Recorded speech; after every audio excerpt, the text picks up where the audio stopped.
Going back to Book 1, Aristotle makes the following statement.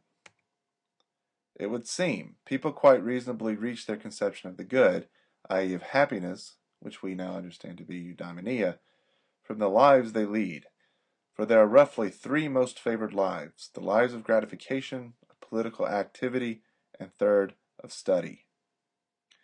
Now it's pretty clear that Aristotle rejects the life of gratification as the one proper to attaining eudaimonia. He takes great pains to show that sensual pleasures are fleeting and not very satisfying in the long run.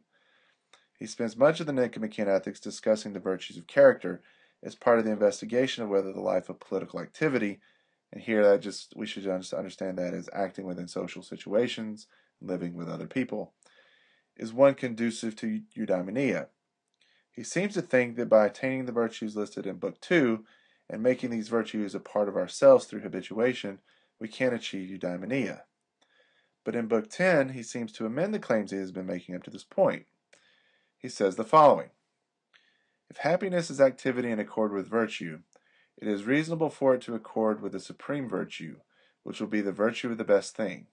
The best is understanding. Hence, complete happiness will be its activity in accord with its proper virtue, and we have said that this activity is the activity of study.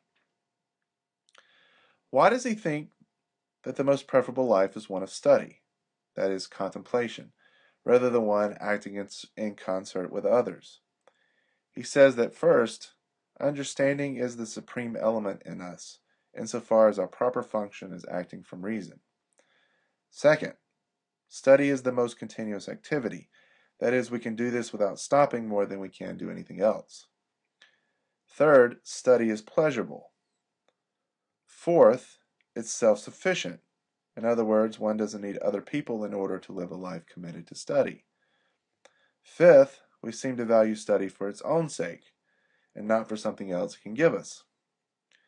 Finally, since happiness seems to be found in leisure, we should aim for lives that provide this leisure.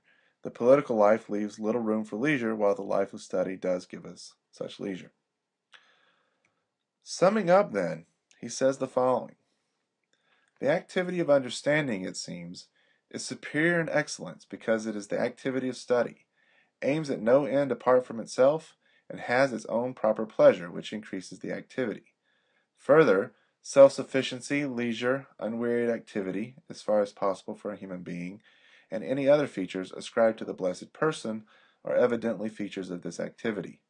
Hence, a human being's complete happiness will be this activity if it receives a complete span of life, since nothing incomplete is proper to happiness. And what we have to ask ourselves, and Aristotle as well, is whether we agree with him about the life of study. That is, the life of the philosopher. Of course, the philosopher of Aristotle's kind, not necessarily of Plato's kind.